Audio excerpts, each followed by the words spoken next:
지난 한 달은 여러분과 저 모두에게 새로운 출발이었을 겁니다. 제가 당대표가 된 게 7월 23일이었어요. 그 다음날 제가 여러분을 뵌 것 같고요. 저는 집권 여당을 대표로서 이끌게 됐고요. 여러분은 청년 정치를 본격적으로 고민하고 생각하는 시간이셨을 겁니다. 제 얘기를 먼저 잠깐 드리죠. 저는 지난 한 달 동안에 당장 앞으로 선거가 없다는 걸 최대한 활용해야 한다고 생각했어요. 그래서 당의 체질을 개선하고 체력을 보강하고 당의 정치의 목표를 차분히 다시 생각하고 정비하고 조정하는 일을 했습니다. 그러기 위해서 최대한 정치 공방을 자제했습니다. 여러분 저를 보시면 아시지만 제가 여기까지 오게 된 이유 중에 하나는 우리 지지자들이 보시기에 제가 잘 싸운다는 것 때문이었을지도 모르겠어요. 저는 잘 안 참죠. 그런데 지난 한 달 동안 제가 많이 참았습니다. 여러 가지 생각을 했기 때문인데요. 그렇게 그때그때 어떤 정치 공방의 불씨를 계속 살려가서 그 온도를 높여가는 것보다 금투세 폐지 논의 같은 민생을 여야 정치의 전장으로 만드는 것이 우리 정치를 위해서 필요하다고 생각했기 때문입니다. 그리고 여야 대표 회담을 11년 만이라고 하던데요. 추진해서 정치를 복원해 보려고 합니다. 이재명 대표께서 빨리 쾌차하셔서 우리의 회담을 생산적으로 이끌어낼 수 있기를 기원합니다. 우리 당은 자유민주주의 정당이잖아요. 기본적인 내용, 전통적인 내용은 이런 거예요. 성장을 통해서 파이를 키우겠다는 정신이 있습니다. 그러니까 기본적으로는 분배보다는 성장을 더 중시하는 것이 우리 자유민주주의 정당, 보수정당의 기본 철학일 겁니다. 저도 파이를 키우고 성장을 해서 우상향 사회를 만들어야 한다는 점에 대해서 같은 생각이에요. 다만 저는 지금 이 시점에 대한민국에서는 그것과 똑같이 키운 파이를 공정하고 치우치지 않게 잘 나누는 격차 해소에도 중점을 둬야 한다고 생각합니다. 그리고 그 점을 우리의 또 하나의 중요한 무게를 나눌 수 없는 중요한 정치의 목표로 삼아야 한다고 생각하고 그런 정치를 제가 당대표가 된 이상은 하겠다는 준비를 하고 있습니다. 지난 한 달 동안에 여러 가지 제가 했던 말들이라든가 노력들이 그걸 하기 위한 거였어요. 그동안 사실 우리 정부에서도 그런 복지 정책은 대단히 많았어요. 기초수급자에 대해서 지난 정부와 비교했을 때 우리 정부에서 직접 지급하는 액수가 훨씬 크거든요. 그렇지만 성장이라든가 우리 이 자유주의 정책을 내세우는 이 과정에서 홍보가 덜 된 면도 있죠. 부족한 점도 있을 겁니다. 저는 우리 당과 함께 그런 격차 해소를 하는 것을 이 중요한 정책의 목표로 삼을 겁니다. 성장이라는 것은 어떻게 보면 미래를 향한 걸 수도 있잖아요. 그렇지만 현실 세계에 사는 사람들, 우리가 너무 인생이 괴로워지고 우리 삶이 힘들어지면 그런 미래는 의미가 없습니다. 그런 차원에서 격차 해소도 반드시 따라가 줘야 그 파이를 키우는 성장도 가능하다고 저는 생각하는 거예요. 그런데 이제 우리 복지를 약자 복지라고도 하잖아요.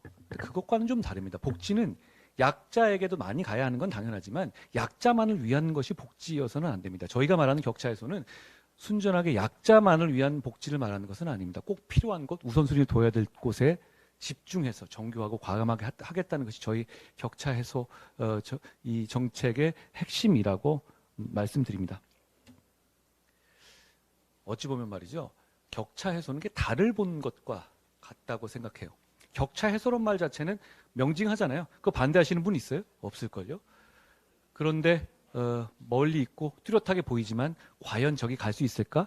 너무 멀리 떨어져 있고 이 실현 가능성이 없어 보이는 목표 같이 보이죠. 그런데 결국 우리는 달에 가지 않았습니까? 케네디가 처음에 달에 가겠다고 목표를 제시할 때 이렇게 얘기했어요. 쉬우니까 하는 게 아니라 어렵기 때문에 도전하는 것이라고요.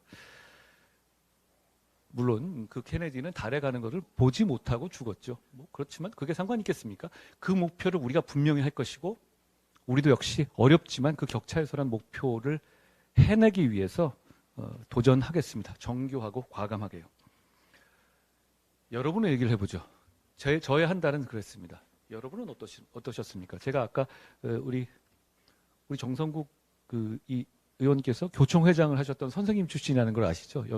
옆에 저한테 앉으셔가지고 여러분이 얼마나 결과물들을 멋진 걸 내셨는지에 대해서 저한테 미리 말씀해 주시고 그랬었는데요. 저도 그걸 보고 우리 정성국 의원께 이렇게 말했습니다. 아, 우리만 잘하면 되겠구나 라고 말씀을 드렸었는데요. 정치를 생각하는 것이 달라지셨습니까? 제가 첫날 여러분을 뵙고 말할 때 이렇게 말씀드렸죠. 정치를 하는 사람들이 후질 수는 있는데 정치 자체가 너무너무 중요하다고요. 정치가 대단히 중요합니다. 그걸 더 잘해야 되겠다는 생각을 하게 되는 거고요. 여러분 정치를 하실 생각입니까? 지금 정하실 필요는 없어요. 그리고 꼭 그 정치를 꼭 우리와 같이 해야 되는 것도 아닙니다. 그렇지만 정치가 얼마나 중요한 것이고 정치에서 목소리를 내는 것이 대단히 중요하다는 것을 깨닫고 여러분의 길을 찾으시기를 바랍니다. 제가 좋아하는 말 중에 이런 말이 있거든요. 누가 했는지 모르겠어요.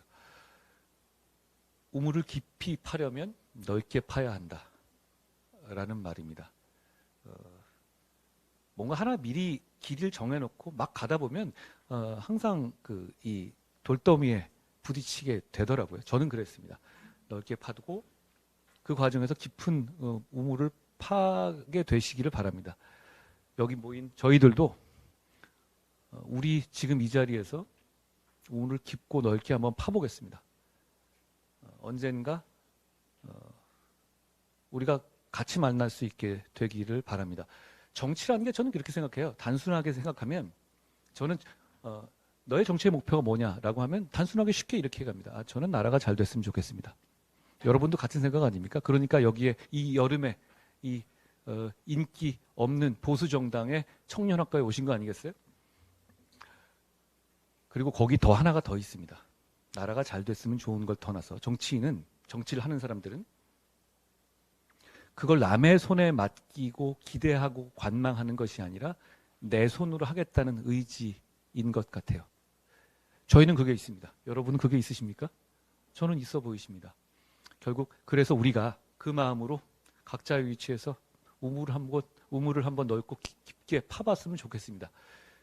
저의 우물과 여러분의 우물 중에서 어디에서 먼저 물이 나올지는 모르겠어요. 사실 뭐 저는 세상의 절반은 운 같아요. 그러니까 그게 뭐 노력만으로 뭐든지 해결된다? 사실 그렇지는 않아요. 많은 것이 우연과 운에 의해서 좌우되지요. 여러분이 우물을 파고 저도 우물을 파다가 먼저 물이 많이 나오는 곳에서 우리 거기서 다시 모입시다. 그래서 우리가 한 달 동안 생각했던 나라를 잘 되게 하고 싶다. 그리고 그걸 남에게 맡기지 않고 내 손으로 해보겠다라는 그런 결의를 가지고 한번 언제가 됐든 그곳에서 다시 만나게 되기를 바랍니다. 저도 그렇고 여기 오신 우리 국민의힘은 선의를 가지고 정치를 해보겠습니다. 여러분이 저희와 같이 정치를 해주시면 더욱 좋고요. 그게 아니더라도 여러분을 위한 정치가 어떤 것인지에 대해서 저희한테 지침을 주시고 비판해 주시고 길을 알려주십시오. 그 길을 따라서 가겠습니다. 저희는 어렵지만 뭐 저희도 한번 달을 향해서 가보겠습니다. 여러분도 여러분의 달을 향해서 가보시기를 응원드립니다. 잘 되십시오. 저는 이런 얘기를 많이 하거든요. 뭐 저는 약간 모순되는 말인데 너는 어떤 생각을 가지고 사냐 물어본다면 이렇게 얘기해요. 저는 비관적인 낙관론자라는 생각을 하거든요. 저는 결국은 다 잘 될 거라고 생각합니다. 그런데 현실은 그렇게 낙관적이지 않다고 생각해요. 사실 그렇거든요. 여러분이 처한 현실 어렵다는 걸 알고 있습니다. 우리 당이 처한 현실도 어렵습니다. 우리 이 어려움을 그래도 결국 잘 될 거라는 낙관론을 가지고 한번 극복해 봅시다. 우리 모두 잘 될 거라고 생각합니다. 여러분 한 달 동안 고생 많으셨고 와주셔서 저희 당을 대표해서 너무너무 고맙게 생각합니다. 저는 우리가 한 달 동안 한 프로그램에 여러분같이 젊고 패기 있는 분들이 한 달 내내 계셔줬다는 것 자체가 너무너무 고맙습니다. 그 고마움을 가지고 여러분을 위한 정치를 하겠습니다. 고맙습니다.